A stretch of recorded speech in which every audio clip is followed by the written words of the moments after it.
This is part one of a two-part podcast. Hey, this is T. Blankenship. Are you a fan of pie? Where there's pie at Permies.com. This pie grants the user secret access. You also get free things like videos of Wheaton Labs, the ability to add 2 thumbs up to posts, and more. To get pie, go to Permies.com/pie to get the inside scoop of what pie can do for you. Again, that is Permies.com/pie. Andreas, it's working? Yes. Yes. Yes, we're live now. We are live. Okay, good. So John, you foolishly parted with actual money to have me give you a consultation. I did. I don't know what's wrong with you, but okay, I'll take it, and I'll do my best for an hour. And because you're willing to share your project with the world, then I'm willing to go a little over an hour. My understanding is that people on YouTube can see this live as we're doing this, and so maybe they'll type things in or something as we're going along and ask questions. I'm seeing pictures of your property, but maybe the thing to do is to start with, look at these pictures. Boy, these are nice. Did you do a drone? Is that what this is? No, this is satellite imagery. I don't know, some contractor for Google, whatever was up on Google Maps. You know that I was that contractor, right? For a while, yeah. Anyway, a long time ago. GIS is a big thing. It is. So if I look at this, I can zoom in, and there's a little tiny message at the bottom, and so it says, copyright Maxar Technologies. I don't know who that is. I worked for Digital Globe, and that, but now I'm sure things have come a long ways. Okay, so well, and permaculture has come a long way, and even if I am foolish to have parted with some money to seek your expertise, I've been following Permies.com for some time. I will just say, if anyone is new to the idea of permaculture and they're happening upon this recording or the stream, you should definitely read more. I actually have several copies of Building a Better World in Your Backyard that I have yet to give away. So if you are one of the first few people to find a way to contact me, I will personally mail this book to you. Very much worth reading. Wow. And I like the endorsement, especially. And that is mighty kind of you. So if somebody's looking at the recorded version, they could possibly, I'm not sure what they would do. Well, there's a Permies.com thread. It's called Thought Dump, starting from 0 in Georgia. So they can message me or post there, and I can send something their way. Like, I've watched World Domination Gardening.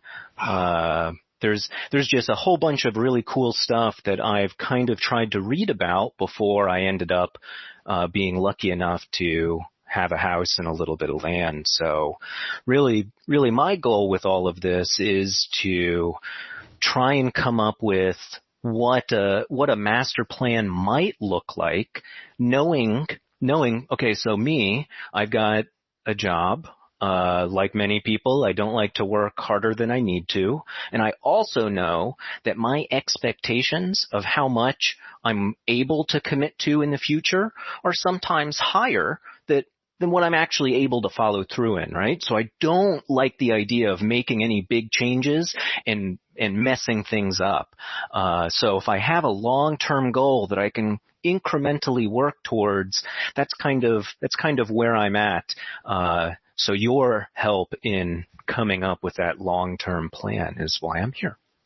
Wow, this is really terrific, because it seems like a lot of times when I do these consultations that they have not seen the world domination gardening stuff, and that they have not. Oh, look at that! There we go. And did that work? Did that? Is that doing the opposite? Oh, no, that's doing it. Okay.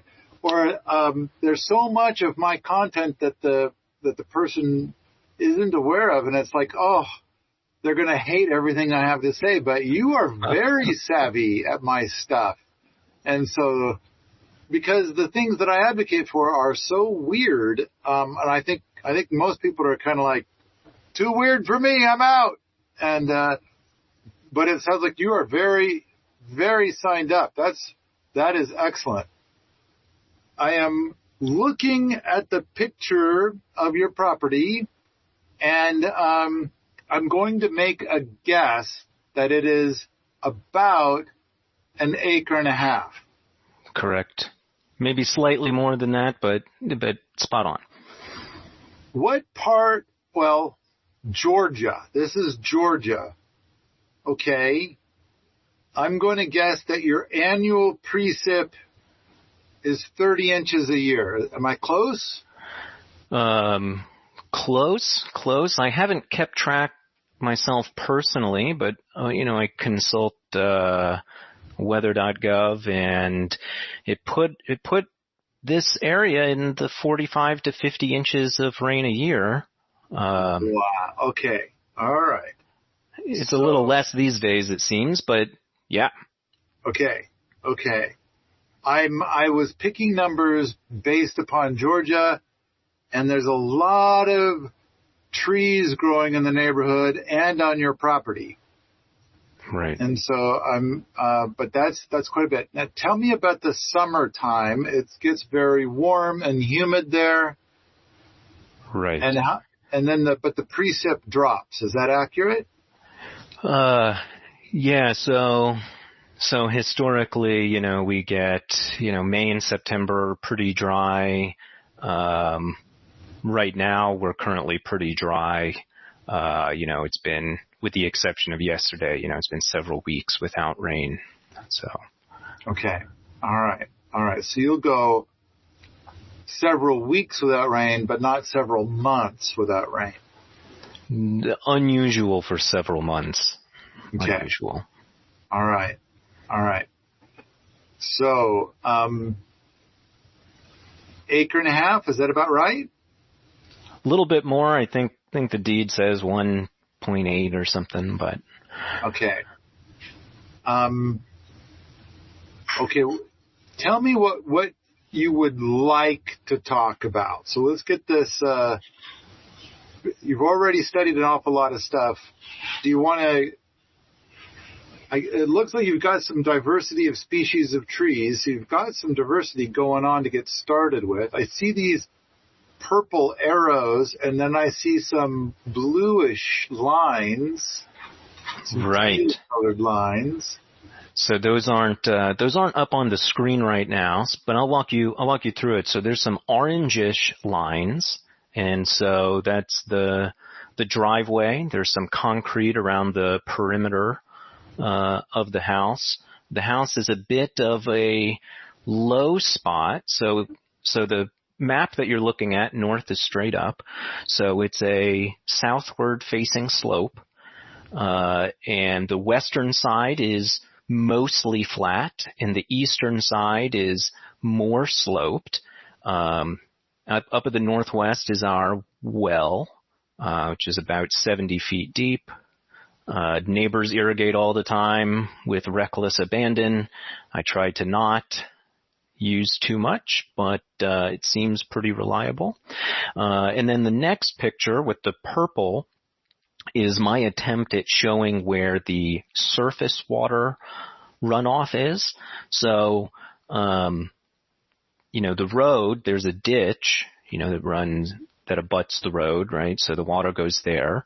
Across the road, there's actually a bit of a pond. So it goes steeply downhill if you go north across the road. And so when it rains like the dickens, we get some surface water, and that's about the path that it takes. Okay. And then you're asking kind of what my goal was. So there are an awful lot of conifers on the property. And there are an awful lot of conifers around the perimeter of the cleared area. And it seems to me, if I think about what the likelihood is in the next 30 years that some of these pine trees might fall, possibly towards the house, it seems to be getting in the pretty likely territory. So it seems like there's some pine trees that need to come down.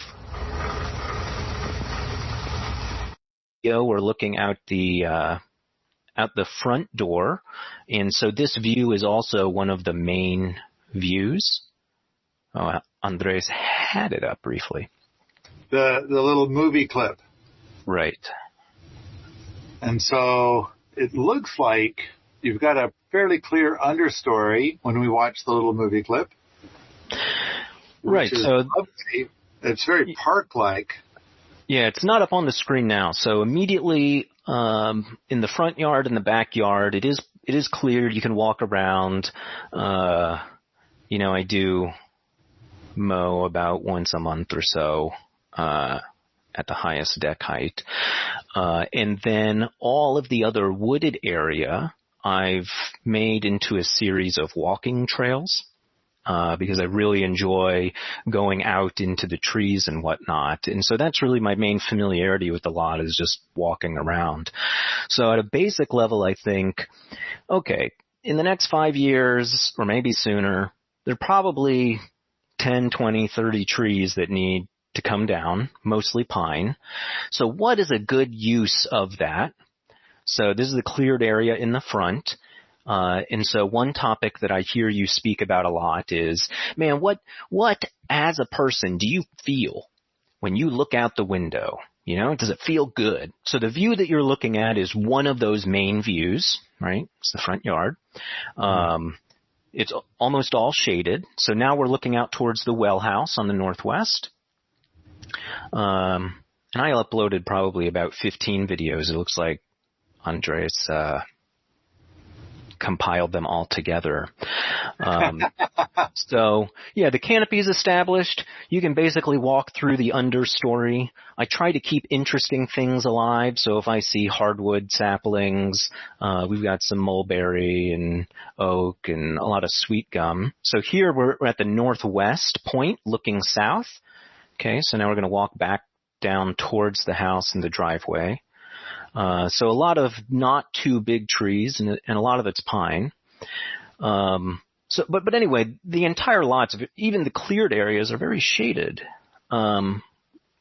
Things grow very slowly, which is great for things lasting a long time. It's also great for someone who doesn't want to have to, cut stuff back or whatever. So this, what you're looking at, it was... Oh my, so much. So this is the second view. This is looking out towards the backyard. That's the front yard. So the trees in the front are oaks. But anyway, so the main question is, I got these pine trees that need to come down. So what am I going to do with them? It feels really awful to me to just cut stuff down and destroy things and not set up a process for things to grow back in a good way. So that's number one. And then number two is, if I were to utilize the lot for growing things besides the things that are already there, what kind of things should I think about or plan? The idea of cutting stuff down is really painful to me, but if it's for a greater purpose, and if I have some peace of mind that I can plan it out and actually implement it and not just ruin it, then I'm happy to put my resources and time to it. How do you feel about chickens? I love the idea.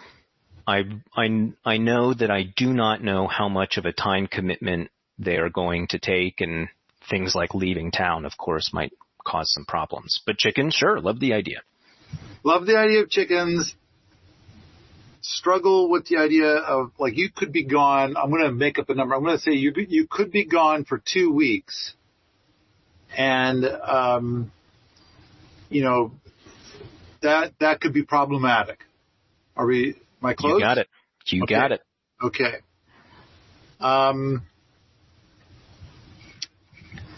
I heard you say mulberries. Definitely want to keep those. At the same time, I kind of want to explore some gardening space, but I'm kind of feeling like let's lean heavy on perennials and go easy on the annuals. Does that sound like an all right idea? Perfect. Okay. So let's say you drop 2 or 3 of these conifer trees. I'd say that the first thing that I would want to do is like, how do you feel about, like, have you seen our log picnic table 3.0? I have not. So I think it was at the PTJ over a year ago. It was built by a fellow named Alice. And, I think it's a beautiful work of art. And so part of what it was is that it's like, okay, in order to do this project over there, this road needed to be expanded. In order to expand the road, there's trees in the way. So the excavator was up there and it pushed over these trees. Mm-hmm. So now we've got all these trees that no longer have roots. And there it is, log picnic table 3.0. So basically, we took some of the logs from this tree and we peeled it and then we shaped it ever so gently. And pretty much what this is stacked logs. So I don't know, you're seeing log picnic table 3.0. Does this look like something that A, you want, and B, that you would be willing to try to make? Well, it's a wooded lot, so to not do something with the trees is not too smart, to me. I feel like there's like when you take down a tree, there's like a list of possible things that you could do with it. And you start off like, what's the most noble use? And it's like, okay, you could build a wafati, you could cut up some lumber, you could, there are things that you could do that are like the best use of the wood. And one of those might be set the logs aside because you're going to build something loggy later, whether it's a structure or a picnic table or whatever. Then comes things like fuel for heat or things of that nature. Then comes things like hugelkultur, or you're going to use it for much, much lesser stuff. So there's there's kind of like this hierarchy of use. Because you've got, like, let's say you've got 20 sticks of wood. Some of them are green, some of them are dead standing and dry, and most of them are different stages of rot. And it's like different stages of rot, you're kind of like looking at hugelkulturs or mulches or something like that. Whereas the stuff that's like not rotten yet, but it's dead standing, that's, you can build with that. And the stuff that's green, you could choose to leave it a little longer, or you're going to take it down and shape it. Like you can, like, while it's green, it's a great time to cut it into lumber and things like that. But one of the things that I would want to do, because I'm a gardener, and I'm going to project my desire to garden onto you. And this is kind of how Sepp Holzer does his consultations, is it's kind of like, I'm going to ignore what you want and just pretend the property is mine, and this is what I'm going to do. Exactly. Artistic and... So, first of all, I got to tell you, I struggle to express enough how much I love this new picnic table. I love the art of it. I love the art that comes from engineering of it. How Alice and I sat down and we talked about it for 45 minutes before creating it, and then we talked about it every day during its creation. And it took him a week to make it, and I think it was. And if we had to do it over again, we could do it in 2 days. But the idea is that it's easily taken apart and moved. There's no metal in it whatsoever. I love pure wood projects. So there's zero metal in it. There's zero glue. It's so big, and the pieces are so big that gravity just holds it in place. We've had people say like, "Oh, this design won't work because you could just bump into it, then it all falls apart." And that's like, that has never happened. We've had people bump into it over and over and over again. Yeah, it's too substantial. Then other people are like, well, if somebody tries to sit on the end of it, it's going to, teeter-totter. And it's like, oh no, you go right ahead and try. It will not. That's a lot of log out there, and it's got a lot of weight and a lot of leverage. It does not teeter-totter. It is solid. But you can pick each log up and move it, and which we did. We're building some stuff in that space, so we had to move it. Well, may I interject? Yes. So I love the idea of you, carte blanche. What would you do with it? Like, that's the whole point, I can think my own thoughts whenever I want, but I can't think your thoughts. So please. Second, on the idea of the picnic table, this actually dovetails nicely into one of the ideas that I've wanted to do, which is to create some sort of an obstacle course on my property for physical exercise. And then, one of my hopes is that whatever I do, whether it's gardening or taking care of the land responsibly, if I can share that with other people and inspire people to think that like, oh, my food doesn't just come from a store, whatever it is. I love the idea of inspiring people. And so it's inspiring to me, something like this picnic table. I mean, that's an obstacle course right there. Hi, this is Mark. There are a lot of reasons to get angry these days, but I prefer to focus on the positive things that we each can do to make this world a better place. The book, Building a Better World in Your Backyard, Instead of Being Angry at Bad Guys, is a great resource for just that. Instead of throwing my arms up in frustration at governments or big corporations, there's a list of ideas that we each can tackle to affect change. Information about this book and other resources can be found at permies.com. Do you have this? I do not. Culture. I want you to get this and read this, because when you say obstacle course, he does a thing where he makes a series of hugelkulturs in such a way that it makes a path. And so it's not the same as an obstacle course. And I want to come back to that in just a second. But it's the kind of path where wherever you walk, you cannot see the return path. And then it kind of meanders around, and then there's a loop at the end, and then it meanders back. But it was a completely different path that you came back on, and you can't see the original path. So, and it's all separated. So basically it's more of a maze of sorts. But what he was trying to say was he wants to be able to make people go for a walk, and that the view is different on this longer walk. So you have an acre and a half. Can you make a walk that seems like you're out walking 6 acres?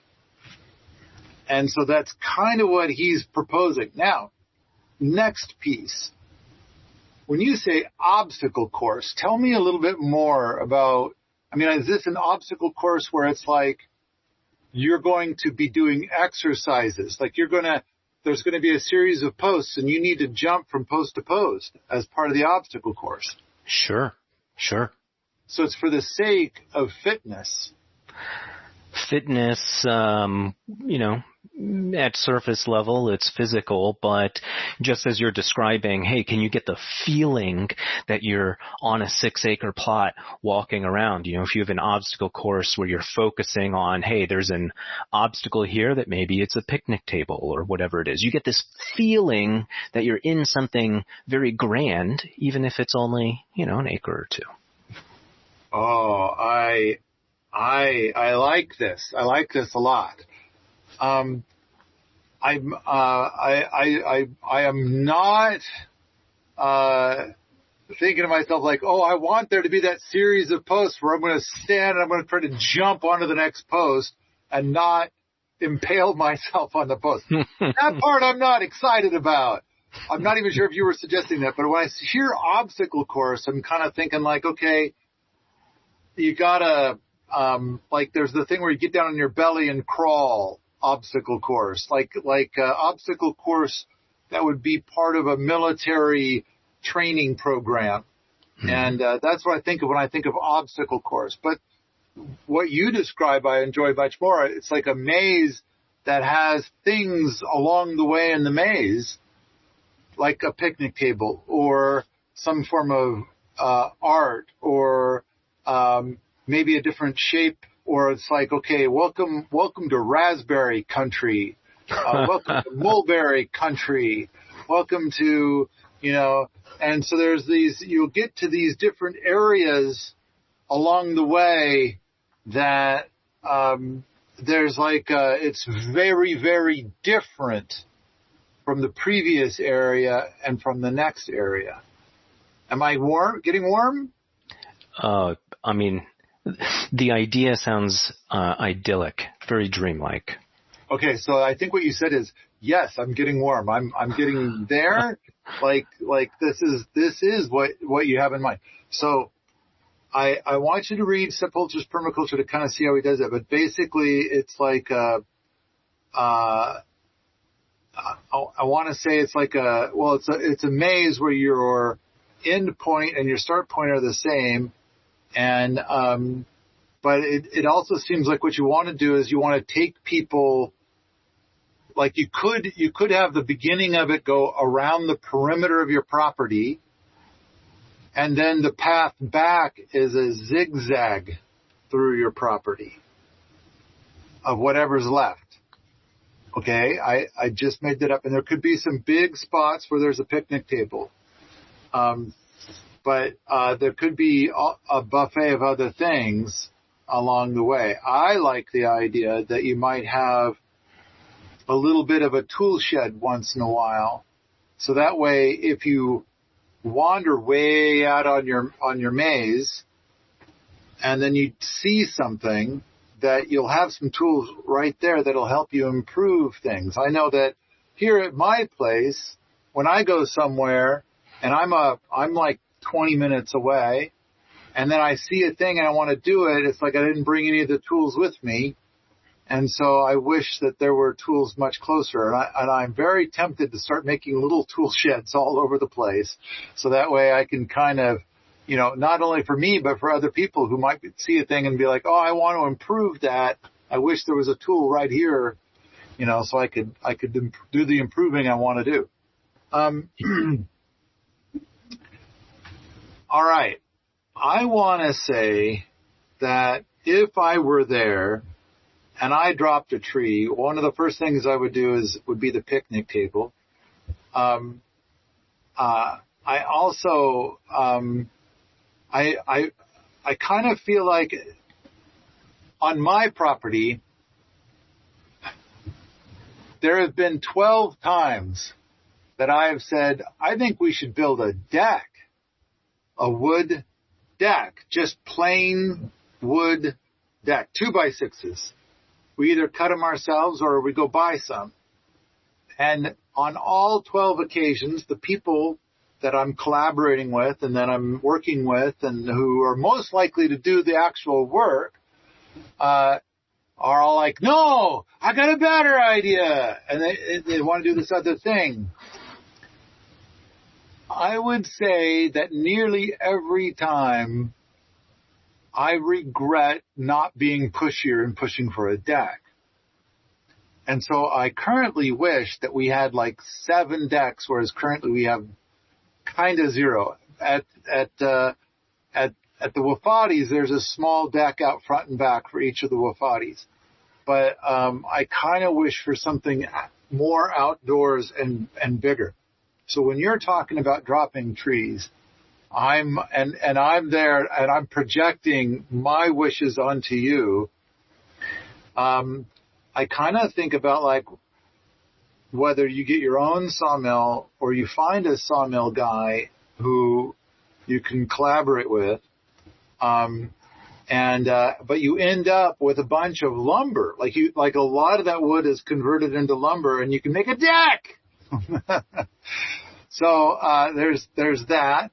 I mean, it is possible to make a deck a lot like the surface of the picnic table, but that would be a lot of work. And I'm not sure if the reward would be worth the effort, but maybe it would be. I'm not sure. That might be something that we might try to explore someday. Okay. Dropping trees, taking the wood and putting it to its best use first. So setting aside some peeled logs for future projects. So kind of making your own little Home Depot of sorts. Possibly having enough wood set aside so that you might... If you were to try to build a berm shed there, could you do that? I would need some equipment, and there's not a whole lot of room to bring equipment unless a lot of trees are taken down. But I could be misunderstanding the scale of a berm shed. The slope isn't huge, but you can always add dirt on a slope. Okay. Sorry, I'm trying to, my first thought is like, we're going to take down a bunch of conifer trees. And like, what's the best use of them? Now, of course, the next, probably the most obvious thing is like, wow, we're going to build a lot of hugelkultur over the years. And then we're going to need wood for that. We need to put wood inside of that. And so it would be really great to be able to grab, this wood and just put it right inside of a bunch of hugelkulturs. And my guess is that on this property you don't have a lot of wind, and that you're probably fighting not just heat but humid heat, and that when it comes to frost you have some, but it's not like 10 below or anything like that. It's more like your low temperature, like every winter you get down into the teens maybe. Is that about right? You're correct on all counts, yep. Okay. So you can tell I've done this before. And even though I've never been to Georgia. So I would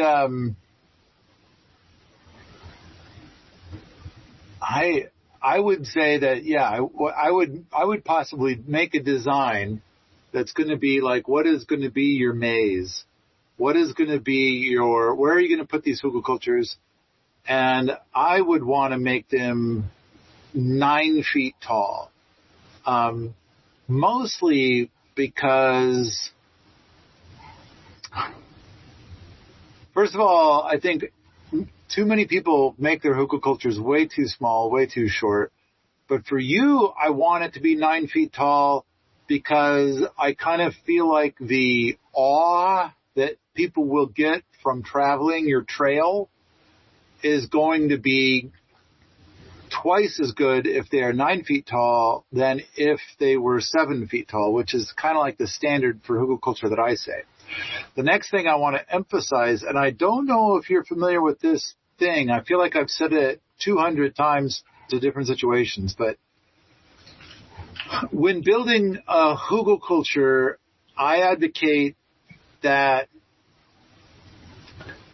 you lay down where you want the hugelkultur to be, and you might lay your wood down, and it's going to be 4 or 5 feet wide, and then you're going to dig next to it and plop the soil on top. Then you're going to lay down more wood and dig next to it. So basically what you're doing is that while you raise up, you build a hugelkultur bed that goes, let's say, 5 feet up, maybe even 6 feet up.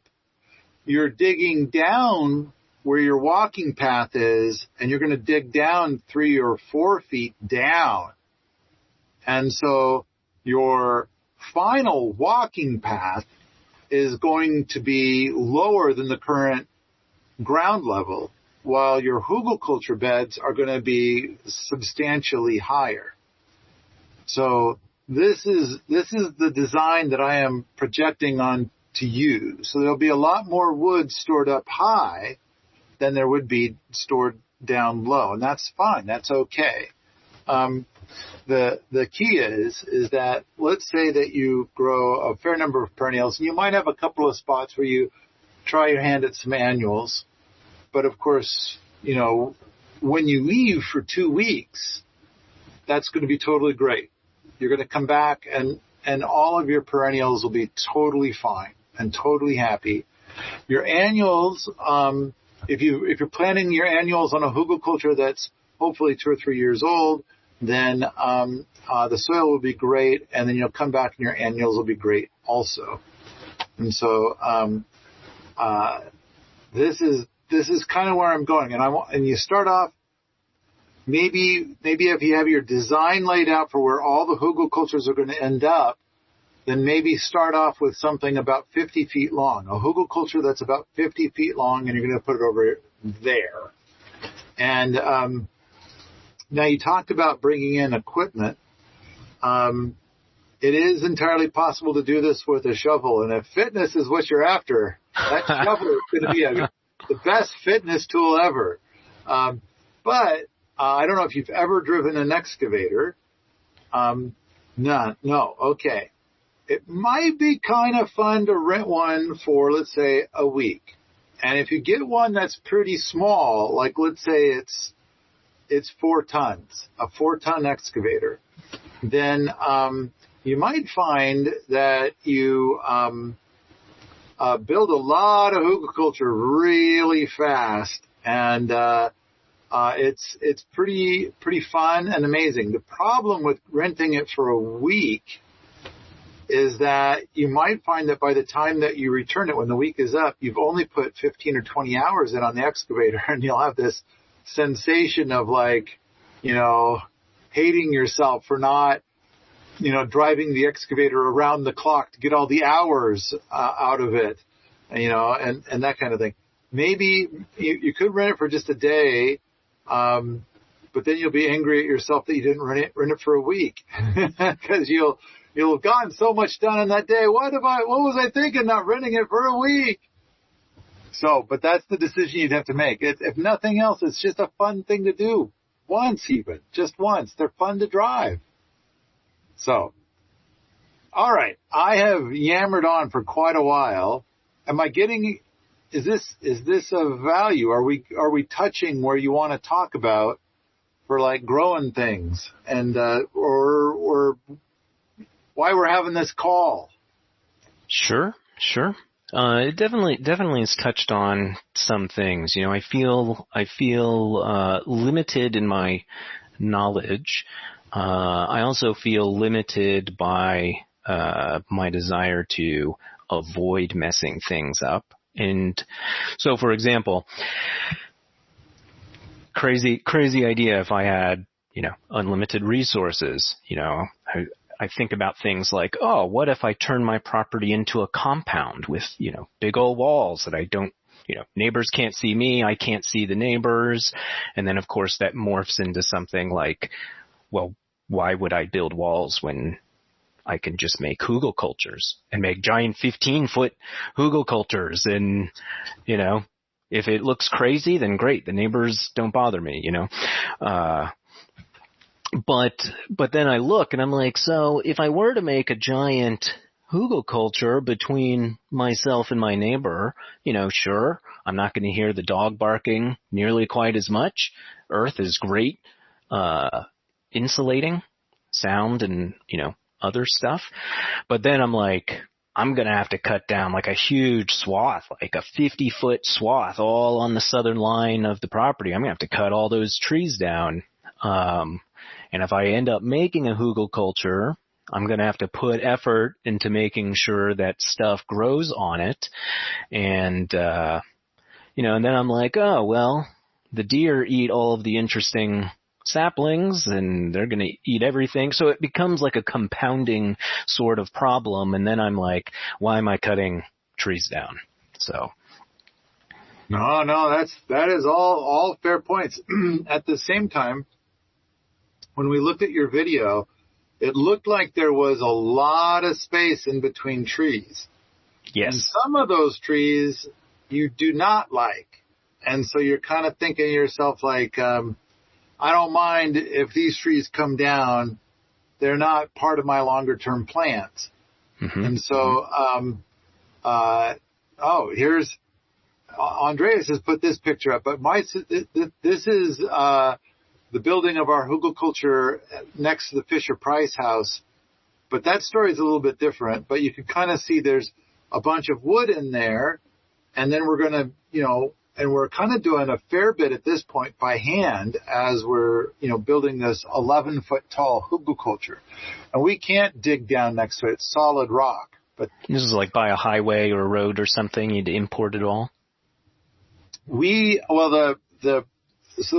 got two properties here. I've got the lab, which is 200 acres, and base camp, which is 20 acres. And base camp is a 20-acre rock. It's in the Rocky Mountains. And, but the lab is deep alluvial soils. So what we did is we went up to the lab with the dump truck and we filled the dump truck up and then we brought it down where that picture was, it's solid rock. So we just piled the dirt up on top of a bunch of logs and we built this hugelkultur. But you could kind of look at the dirt and it's like, that's quite dirt and it is not soil. Oh, and there we are. That's, we rented a little excavator. I think that one is a 5-ton excavator, maybe 4. Yeah, I think 5 ton. And we're, and you can see there's a fair bit of organic matter in what we're moving around right there and piling up into this new hugelkultur. So, I don't know. I think it's, anyway, driving an excavator is fun, I think. So I've driven a garden tractor once, and I can imagine the thrill of an excavator. All right. This podcast is continued in part 2. I'm Edward Norton. No, not that one, the other one. And I love pies. No, not that kind, the other kind. Hermes is an old-school forum packed full of friendly people who occasionally give out a slice of pie. You'll never forget your first slice of pie. It made me feel so good, I had to buy a whole pie so I could share the love. Oh, and there's apples too. Sign up at permies.com to join in the world of homesteading and permaculture, and you too might get a slice of pie.